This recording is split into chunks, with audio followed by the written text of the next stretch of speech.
으시시한 시대를 살고 있습니다. 드디어 손바닥으로 물건을 사고 파는 시대까지 열렸습니다. 미국의 최대 유통업체인 아마존이 손바닥 인식 결제 시스템인 이른바 아마존 원을 식료품 유통체인인 홀푸드에 도입한 것인데요. 아마존은 21일 미국 시애틀의 메디슨 브로드웨이 홀푸드 매장에 아마존 원을 도입했고 이것을 점차 확대하겠다고 밝혔습니다. 손바닥 인식 결제 시스템은 사람의 손바닥 지문이 모두 다르다는 점에 착안해서 손바닥을 대면 사진에 등록한 신용카드로 결제를 할 수 있게 하는 시스템입니다. 이것은 지문, 홍채, 안면 등 생체 인식 기술이 금융사와 정보기술, IT 기업의 협업으로 한 단계 더 진화한 것이라고 볼 수 있습니다. 아마존은 지난해 말 시범 서비스를 거쳐서 이제 홀푸드에 실제로 적용하기로 한 것이죠. 근데 영 마음이 찜찜한 것은 부인할 수 없습니다. 이 손바닥 인식을 둘러싼 논쟁을 들여다보면 고개가 더 갸우뚱해집니다. 개인정보 보호 전문가들은 얼굴이나 손바닥 스캔 같은 생체 정보는 해킹당할 수 있고 도난당할 위험이 있어서 이것을 사용하지 말라고 권고하고 있다고 합니다. 생체 정보는 비밀번호와 달라서 공개된 것이라 공격 타겟이 되기 쉽다는 것이죠.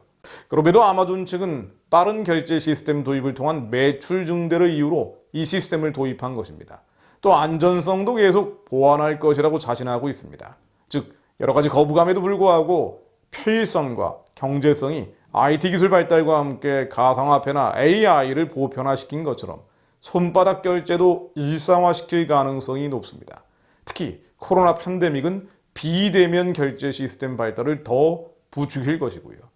그로 인해 우려되는 첫 번째 결과는 아마존 같은 빅테크가 개인의 행동 데이터뿐 아니라 생체 데이터까지 확보한 빅브라더로 거듭나는 것입니다. 큰 IT 기업들을 빅테크라고 하죠. 그리고 이 빅테크들이 일반인에 대한 감시 능력을 업그레이드해 갈 것입니다. 그리고 이런 빅테크들이 전염병, 질병, 기근 또는 전쟁 같은 위기를 거치면서 공공안전과 방역 등을 이유로 국가 권력과 결합해버리면 빅브라더 통제사회가 만들어질 수 있습니다. 실은 멀리 있지 않은 이야기들이죠. 이미 중국에서는 완성된 모습이기도 합니다. 그리고 어느 날 손바닥 결제의 편리성과 경제성에 더해서 해킹, 도난 등의 위험성을 막기 위한 명분을 가지고 손바닥에 칩을 넣는 요한계시록 13장의 말씀이 이루어질 수도 있습니다. 요한계시록 13장 16절로 그가 모든 자 곧 작은 자나 큰 자나 부자나 가난한 자나 자유인이나 종들에게 그 오른손에나 이마에 표를 받게 하고 누르지 이 표를 가진 자 외에는 매매를 못하게 하니 이 표는 곧 짐승의 이름이나 그 이름의 수라. 지혜가 여기 있으니 총명한 자는 그 짐승의 수를 세어보라. 그것은 사람의 수니 그의 수는 666이니라. 정리하자면요. 손바닥 인식 결제 시스템만을 계시록의 표라고 볼 수는 없습니다. 다만 그 징조이고 2000년 전 주님이 주신 예언이 이루어지고 있는 모습들이 드러나고 있는 것만은 부인할 수 없습니다. 마태복음 24장 32절 말씀입니다. 무화과 나무의 비유를 배우라. 그 가지가 연하여 지고 잎사귀를 내면 여름이 가까운 줄을 아나니 이와 같이 너희도 이 모든 일을 보거든 인자가 가까이 곧 문 앞에 이른 줄 알라. 내가 진실로 너희에게 말하노니 이 세대가 지나가기 전에 이 일이 다 이루어진다. 물론 이러므로 너희도 준비하고 있으라. 생각하지 않은 때 인자가 오리라는 주님의 말씀처럼 우리는 그 날과 그때를 알 수 없습니다. 이런 때일수록 종말의 시기를 정해서 말하는 시한부 종말론이나 소망을 버리고 현실을 회피해버리는 극단적 종말론은 반성경적 주장이며 거짓임을 분명히 해야 합니다. 그럼에도 불구하고 종말의 조짐을 보는 것은 깨어있기 위함입니다. 형제들아, 때와 시기에 관하여는 너희에게 쓸 것이 없음은 주의 날이 밤에 도적같이 이룰 줄을 너희 자신이 자세히 알미라. 저희가 평안하다 안전하다 할 그때 잉태된 여자에게 해산의 고통이 이름과 같이 멸망이 호련히 저희에게 이르리니 결단코 피하지 못하리라. 데살로니가 전서 5장 말씀처럼 세상에 취해서 졸고 자는 자들에게는 그날과 그때가 도둑같이 임할 것입니다. 그러나 사도 바울은 형제들아 너희는 어두움에 있지 아니하며 그날이 도적같이 너희에게 임하지 못하리니라고 권고합니다. 그날과 그때가 도적같이 임하지 않도록 항상 깨어있으라는 것입니다.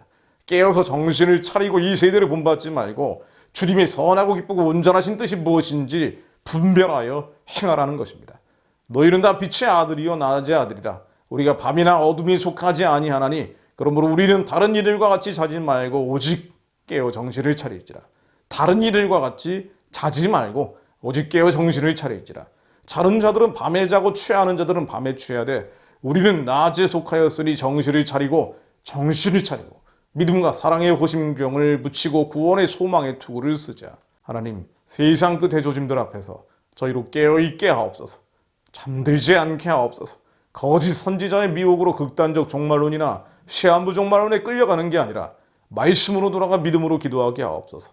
구원의 소망의 투구를 쓰게 하옵소서. 구원의 소망의 투구를 쓰게 하옵소서. 가난한 자에게 아름다운 소식을 전하게 하옵소서.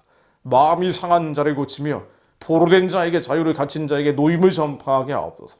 주님 오시기 전에 가련한 북한 동족들, 중국의 백성들, 열방의 잡족이 구원받을 수 있도록 슬퍼하는 자들을 위로하게 하옵소서. 슬퍼하는 자들을 위로할 수 있도록 주님 길을 열어주옵소서. 주님의 말씀을 믿으며 죽기 살기로 기도하며 준비하게 하옵소서. 주님 주신 십자가 사명을 끝까지 붙잡게 하옵소서. 그것을 위해 하나님, 이제는 북한의 옥문을 깨뜨려 주옵소서. 예수 그리스도 이름으로 기도했습니다.